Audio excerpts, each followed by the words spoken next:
sports consultant and mentor. Today's conversation is one that I think is pretty fun. It's going to be very eye opening because the concepts are some things that we usually overlook. So, the 2024 recruiting class challenges. First thing is seniors, your freshman year was COVID 2020, right? And the issue with that was you didn't have a season. So you only had so many years to actually develop and et cetera. It's you had a challenging thing there, right? Which is normal. Everyone else had the same playing field.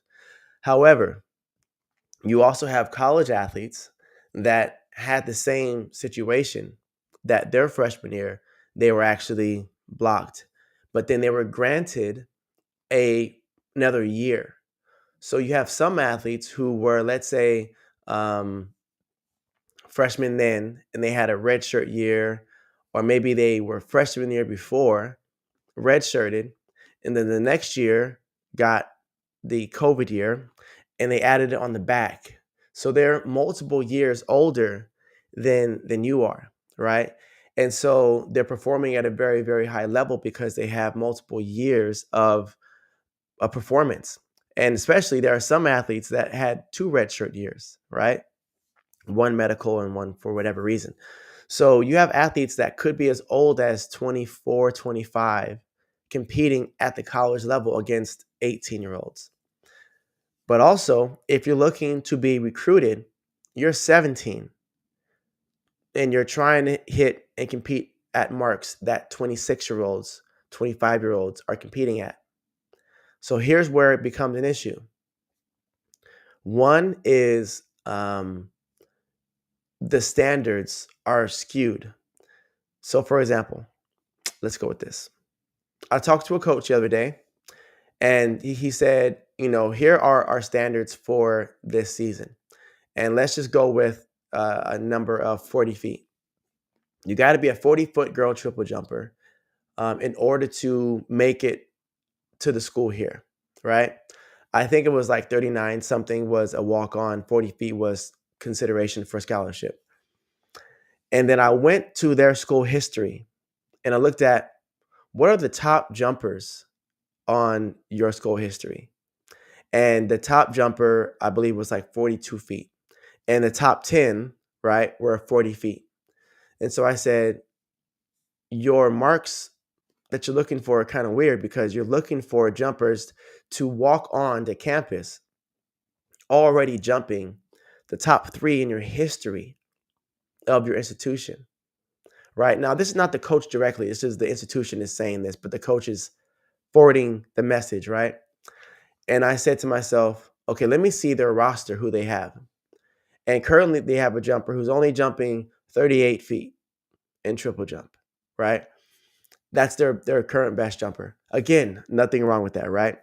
But it does strike a conversation, spark a conversation or a question of if I was this athlete, a girl athlete, right? And I'm looking to go to the school and they're telling me that my mark isn't good enough and I jump, say, 39 feet, 40 feet, I can't even get a walk on position, even though I'm a better on paper athlete than the kids you have on your team. Right. And then I asked him, I said, well, what are the reasons for your things? He's like, well, our conference is very strong. But I'm thinking, what does that have to do with the athletes that come to your team? You can just develop the athletes. But the issue that comes up is they're looking to score. So as long as you can score in conference, you're going to be able to come to the team. However, this year's class, you're going up against athletes who've been in college for a very, very long time, right? So it then circles back to another layer of confusion of I need to show up already jumping conference scoring distances. Where is the development that I get this grace for development? And it's not there. You want me to walk on campus without any coaching, already score a point or more in our conference. And without even coaching, I already rank in the top 2, 3, 4, 5 in the school history. It doesn't make sense to me, right? And so a lot of the athletes, for the coaches, a lot of the athletes are thinking this and they're like, I don't understand why I have to jump further than what you have on your team for me to get a scholarship. And the person who jumps less than me also has a scholarship, right? So athletes aren't going to say that. I just, they just won't. But that's what they're thinking. And so I'm just forwarding that message there, right? Now, for the coaches, I also understand your situation, right? Is the institution is saying we won't take any athletes unless they have this specific mark. Now you're in a spot where you have to recruit athletes at this level and then talk them into coming to your school without any type of financial consideration. It's a challenge, right? It's like you don't have the time to really develop the athletes because most coaches, most institutions at the higher levels are given a window of performance. I used to think that it was 3 years. I was just recently told that this specific school has 2 years. So the school is saying, listen, coach, you got 2 years to show us that you know what you're doing. The problem with that is your first year, the athletes you have are the athletes that you were grandfathered into, right? You show up and they're there. And then now you only have 1 year to recruit the athletes, and the athletes that come in, they got to perform well. Well, you can't develop them because they're just now adjusting to college and they're just coming into play. That's why they're in a spot where they have to go recruit the athlete who can already get to conference before that coach does anything. So for the athlete, the issue is if you're not as good as the 23, 24-year olds at 17 when you're having these conversations, you're in a very tough spot, right? And the reality is when you're in your senior year and you're talking in the fall or winter, you're not talking about your senior year marks. You're talking about your junior year marks. So now you're 16 when it comes to your marks, trying to advocate how good you are or how much potential you have coming into school, but they're expecting you to have senior marks when you're a junior, right? You follow me on that? So it's very confusing, right? And so the part that's tough is it is what it is, you know. And then to make things worse, another layer is you have athletes that are in the transfer portal that already have the marks or that already have gone through this freshman year transition. Okay. Freshmen are high risk. And the reason for it is some of these athletes are moving states. There's risk of getting homesick. There's risk of you're now an adult and you have your own schedule. Are you responsible enough? Like all these things are very important that have an effect on athletes. It's a new coach, new training schedule. You're now doing weights. You're now doing indoor and outdoor season. Like, can your body handle this type of demand? And if it can't, it might take a year to kind of get used to that. Well, these coaches don't have that time. They need you to perform right now. Now we have a layer of stress added on to it. Now the coach is giving the stress. Why? Because if the coach doesn't perform, the coach's next job is 3 states over where it snows and they don't want to be in the snow. So you have to perform well right now. And if you don't, then I don't know what to tell you, right? It's a very chaotic, tough situation. And everyone, from coaches to athletes to parents, everyone's in a very, very tough spot. So the solution for the athlete is to perform. Make sure you're getting professional support. Make sure you're getting professional help, guidance, mentorship to put you in the best place possible. For the coaches, I mean, it's tough because it's a cutthroat industry and a lot of moving parts happening. And it's just continue to love on the kids and make them feel happy. It's very tough for the coaches out here. It's really tough, and no one speaks up for the coaches.